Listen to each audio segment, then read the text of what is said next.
హైదరాబాద్ దగ్గర ఉన్న పాడుబడిన దేవాలయంలో గాఢమైన చీకటిలో పురావస్తు శాస్త్రవేత్త రాజేష్ తన టార్చ్ వెలుగులో ఏదో చూసి గుండె దడదడలాడుతుంది. శతాబ్దాలుగా పేరుకున్న కుప్పల కింద ఒక భయంకరమైన నల్లటి రాతి విగ్రహం, రాక్షస ముఖం, పదునైన కోరలు, బోళ్లుగా ఉన్న కంటికుండలు అతని ఆత్మలోకి చూస్తున్నట్లు, బోళ్లు పురాతన రక్తంతో కారుతున్నట్లు కనిపిస్తున్నాయి. అయ్యో దేవుడా! రాజేష్ గుసగుసలాడాడు. విగ్రహం లేపుతుంటే చేతులు వణుకుతున్నాయి. అతని చర్మం ఆ చల్లని రాయిని తాకిన క్షణంలో దుష్టశక్తుల శక్తి అతని శరీరం అంతటా వ్యాపించింది. కృష్ణ, అతని సహాయకుడు, భయంతో వెనక్కి తగ్గాడు. సార్, దయచేసి దాన్ని కింద పెట్టండి. మీకు అనిపించలేదా? ఆ వస్తువు చుట్టూ గాలే విషంలా అనిపిస్తుంది. విగ్రహం అంతకు మించి భారంగా ఉంది. లోపల ఏదో చిక్కుకుని బయటకు రావడానికి పోరాడుతున్నట్లు అనిపించింది. దాని అడుగు భాగంలో వింత చిహ్నాలు. రాజేష్ నేరుగా చూడనప్పుడు అవి కదులుతున్నట్లు, మారుతున్నట్లు అనిపిస్తున్నాయి. ఇది జీవితకాలంలో వచ్చే కనుగొనుట కావచ్చు, రాజేష్ అంటున్నాడు. కాని అతని స్వరంలో నమ్మకం లేకపోయింది. లోతుగా, ప్రతి సహజ వృత్తి ఈ అసుర వస్తువును అక్కడే పాతిపెట్టి వెళ్ళిపోమని అరుస్తున్నాయి. ఆ రాత్రి రాజేష్ అపార్ట్మెంట్ వేరుగా అనిపించింది. ఉష్ణోగ్రత 10 డిగ్రీలు తగ్గింది. అతని ఊపిరి కనిపిస్తున్న తెల్లటి ఆవిరిలా కనిపిస్తున్నది. అతను విగ్రహాన్ని తన డెస్క్ పై పెట్టిన వెంటనే గదిలో ఉన్న ప్రతి ఎలక్ట్రానిక్ యంత్రం తప్పుగా పనిచేయడం మొదలుపెట్టింది. రాత్రి సరిగ్గా 3 గంటలకు రాజేష్ పిల్లల ఏడుపుతో మేల్కొన్నాడు. కాని అవి సాధారణ ఏడుపులు కాదు, వేదనతో నిండి ఉన్నాయి. పిల్లలను హింసిస్తున్నట్లు అనిపిస్తుంది. అతను ఆ శబ్దం వెంబడించి తన అధ్యయన గదికి వెళ్ళాడు. అక్కడ అతని గుండె దాదాపు ఆగిపోయేలా చేసే దృశ్యం కనిపించింది. విగ్రహం కదిలింది. అది ఇక అతని డెస్క్ వైపు కాదు, అతని వైపు తిరిగి ఉంది. దాని బోళ్లుగా ఉన్న కళ్ళు ఇప్పుడు అనారోగ్యకరమైన ఎర్రటి వెలుగుతో మెరుస్తున్నాయి. అంతకు మించి భయంకరంగా, విగ్రహం నుండి అతను నిలబడిన చోటికి తడిగా అడుగు గుర్తులు ఉన్నాయి. ఏదో విగ్రహం నుండి అతని పడకగదికి వెళ్లి తిరిగి వచ్చినట్లు. ఎవరక్కడా? రాజేష్ అరిచాడు. అతని స్వరం భయంతో వణుకుతుంది. ఏడుపు వెంటనే ఆగిపోయింది. తరువాతి మృత్యు నిశ్శబ్దంలో అతని చెవిలో నుండి వచ్చినట్లు అనిపించే గుసగుసలాట వినాడు. నువ్వు నన్ను నా కారాగారం నుండి విడిపించావు. ఇప్పుడు నేను నీ ఆత్మను భక్షిస్తాను. మరుసటి రోజు కృష్ణ ల్యాబ్కు వచ్చినప్పుడు రాజేష్ ఒక జీవిత శవంలా కనిపించాడు. అతని చర్మం పాలిపోయింది. కళ్ళు లోతుగా లోపలికి వెళ్లి ఎర్రటి వలయాలతో చుట్టుముట్టాయి. అతని నుండి కుళ్ళిన మాంసం వాసన వచ్చింది. సార్, మీకు ఏమైంది? కృష్ణ అడిగాడు. రాజేష్ తిరిగి చూసినప్పుడు అతని మెడ అసహజంగా 180 డిగ్రీలు తిరిగింది. కృష్ణ, నా స్నేహితుడా కృష్ణ. అతని స్వరం వేరుగా ఉంది, లోతుగా, ఘోరంగా, బహుళ స్వరాలు కలిసినట్లు. నా దేవత నాకు కొత్త బలులు కావాలని చెప్పింది. కృష్ణ వణుకుతూ వెనుకకు వెళ్ళాడు. రాజేష్ తన చేతిని లేపినప్పుడు అతని వేళ్లు అసహజంగా పొడవుగా కనిపించాయి. గోళ్లు పదునైన కత్తుల్లా పెరిగాయి. సార్, ఇది మీరు కాదు. ఆ విగ్రహం మిమ్మల్ని నియంత్రిస్తుంది. రాజేష్, లేదా అతనిలో ఉన్నది భయంకరంగా నవ్వింది. రాజేష్ ఇప్పుడు లేడు. నేను మాత్రమే ఉన్నాను. మరియు నేను చాలా కాలంగా ఆకలితో ఉన్నాను. ఆ రాత్రి అపార్ట్మెంట్ భవనంలో వింత సంఘటనలు జరిగాయి. పొరుగువారు గోడల నుండి గోల కలుపులు, పిల్లల ఏడుపు మరియు ఏదో గోరుచేతుల్లో గోడలు గీసే శబ్దాలు వినాయి.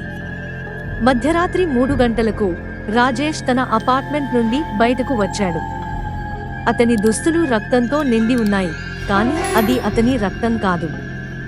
అతని కళ్ళు పూర్తిగా నల్లగా మారాయి మరియు అతని నోటి చుట్టూ ఏదో చీకటి ద్రవం ఉంది. అతను మెట్లపై కిందకు వెళ్ళాడు. ప్రతి అడుగుతో అతని వెనుక రక్తపు అడుగుజాడలు మిగిలిపోయాయి. తొలి అంతస్తులో నివసించే వృద్ధ దంపతుల ఇంటి గుమ్మంలో ఆగాడు. డోర్ తాకకుండానే తెరుచుకుంది. మరుసటి రోజు ఉదయం కృష్ణ వార్తలలో భయంకర వార్తలు చూశాడు. అపార్ట్మెంట్ భవనంలో వృద్ధ దంపతులు రహస్యమైన మరణాలు.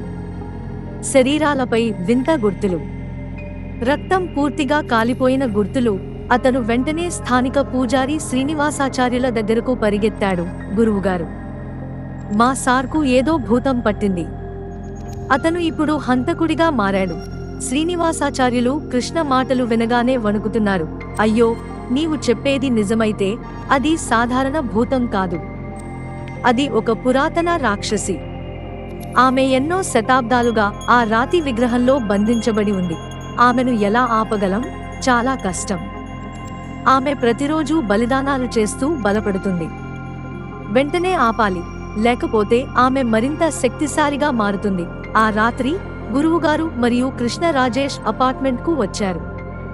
డోర్ తీయకుండానే తెరుచుకుంది.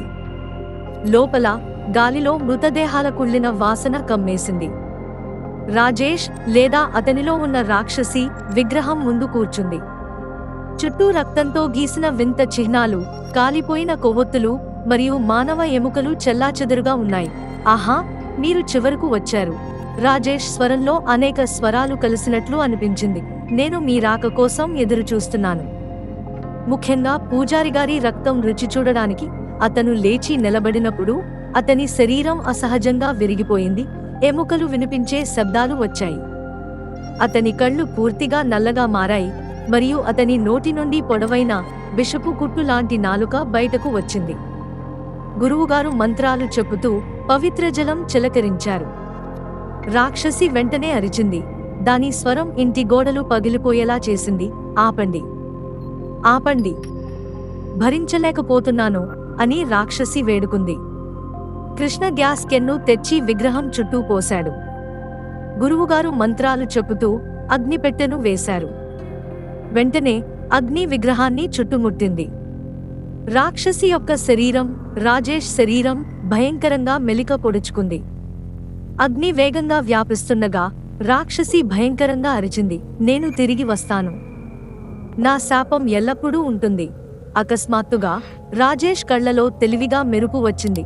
కృష్ణ, అతని సొంత స్వరంలో బలహీనంగా, నన్ను కూడా కాల్చండి. ఆమె ఇంకా నాలో ఉంది. కృష్ణ కన్నీళ్లతో చెప్పాడు. సార్, లేదు, వేరే మార్గం ఉండాలి. లేదు, రాజేష్ చెప్పాడు. అతని వాయిస్ వేగంగా మారుతూ, ఆమె నన్ను వాడుకుంటుంది మరిన్ని చంపడానికి. దయచేసి. గురువుగారు కన్నీటితో మరింత పవిత్రమైన నూనెను అగ్నిలో పోశారు. మంటలు రాజేష్ వైపు వ్యాపించాయి. చివరిగా రాజేష్ తన స్నేహితుడిని చూసి నవ్వాడు. కృష్ణ, నిన్ను రక్షించగలిగాను, అదే నాకు సంతోషం. అగ్ని విగ్రహాన్ని మరియు రాజేష్ను పూర్తిగా కాల్చింది. అనంత అరుపులు వచ్చాక చివరకు నిశ్శబ్దం నిలిచింది. మరుసటి రోజు కృష్ణ మరియు గురువుగారు బూడిదను పవిత్రమైన నదిలో కలిపారు. కాని ఆ అపార్ట్మెంట్ భవనం ఎల్లప్పుడికీ దెయ్యం పట్టిన చోటుగా మిగిలిపోయింది. రాత్రిపూట కొందరు ఇంకా రాజేష్ అరుపులు మరియు రాక్షసి నవ్వుల శబ్దాలు వింటున్నామని చెప్పారు. కృష్ణ రాజేష్ త్యాగాన్ని ఎన్నటికీ మరిచిపోలేకపోయాడు. అతను దానిని మరెవరికీ జరగకుండా చూసుకోవాలని నిశ్చయించుకున్నాడు. అతను అర్థం చేసుకున్నాడు, కొన్ని పాత వస్తువులు, కొన్ని రహస్యాలు, కొన్ని తలుపులు, వాటిని ఎల్లప్పుడికీ మూసివేయడం మంచిది. కాని అతనికి తెలియదు, దూరంగా ఉన్న వేరే ఒక పాత దేవాలయంలో అదే విగ్రహం యొక్క కవల సహోదరి ఇంకా దాని మేలుకొలిపే వాడికోసం వేచి చూస్తుంది. హెచ్చరిక: ఈ కథ కేవలం వినోదం కోసం మాత్రమే. వాస్తవంలో అలాంటి వస్తువులు లేకపోవచ్చు, కానీ తెలియని మూలాలు ఉన్న పాత వస్తువుల విషయంలో జాగ్రత్తలు తీసుకోవడం ఎల్లప్పుడూ మంచిది. ఈ కథ మీకు నచ్చితే లైక్ చేయండి, షేర్ చేయండి, కామెంట్ చేయండి మరియు మన ఛానల్ను సబ్స్క్రైబ్ చేయండి. మరిన్ని తెలుగు కథల కోసం మన ఛానల్ను ఫాలో అవ్వండి. Thank you very much.